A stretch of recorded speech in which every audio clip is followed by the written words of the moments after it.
আসসালামু আলাইকুম এভরিওয়ান, কেমন আছেন সবাই? আশা করি ভালো আছেন।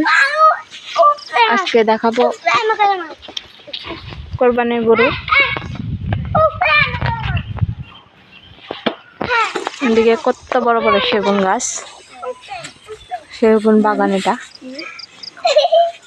বিশাল বড় বড় গাছ।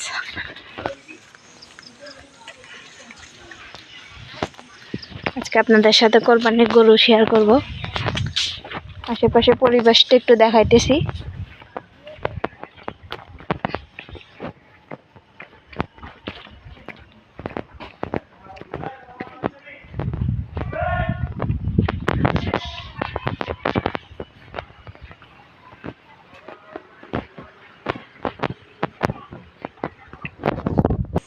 প্রচন্ড বৃষ্টিতে মাটি ভাঙ্গি পড়ছে, এই যে পাহাড় ভাঙ্গি পড়ছে। তো বেশি বৃষ্টি। এটা হচ্ছে মাটির ঘর। সচরাচর এখন এই মাটির ঘর দেখা যায় না, তবে এখানে আছে। এই দেখেন, বাংলাদেশের জাতীয় পাখি দোয়েল।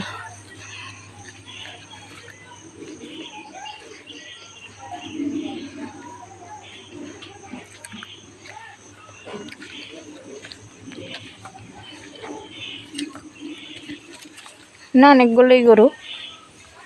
এই যে এটা হচ্ছে কোরবানির গরু।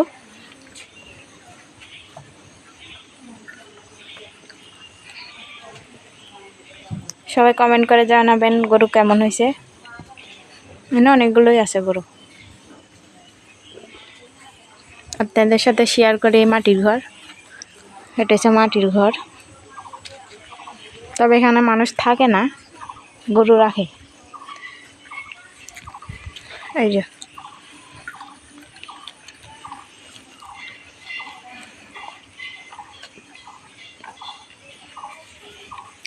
এদেরকে ভিতরটা দেখাইতেছি। এই যে এখানে গরু থাকে।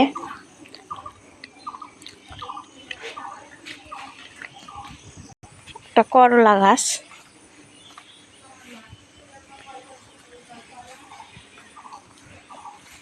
ছোট ছোট অনেক করলা আছে। এই যে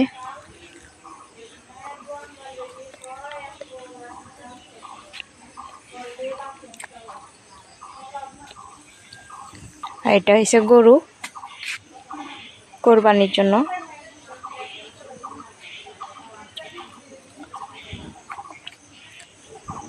আজকে 5-6 দিন বৃষ্টির পরে রোদের দেখা।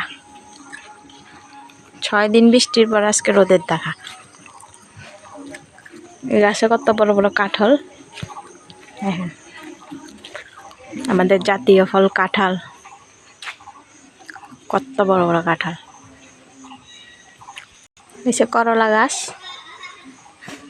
কলা গাছ, কলা গাছে কলা ধরছে। আরেকটা কলা গাছ আছে। আল্লাহ, মাটির ভিতর পা ঢুকে গেছে। সূর্যমুখী কলা গাছ। এটা কি কলা? সূর্যমুখী কলা। এগুলো এখনো ছোট ছোট, এখনো বড় হয় নাই। কলাগুলো লাল লাল, খাইতেও অনেক মজা। ওই যে প্যাক দিয়ে আমার পা বোঝা গেছে।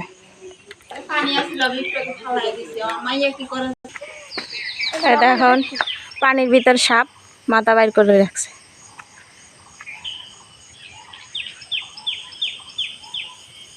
আল্লাহ কত বড় সাপ, আল্লাহ জানে। এখন এরা যদি কারোর ঘরের ভিতর ঢুকে যায়।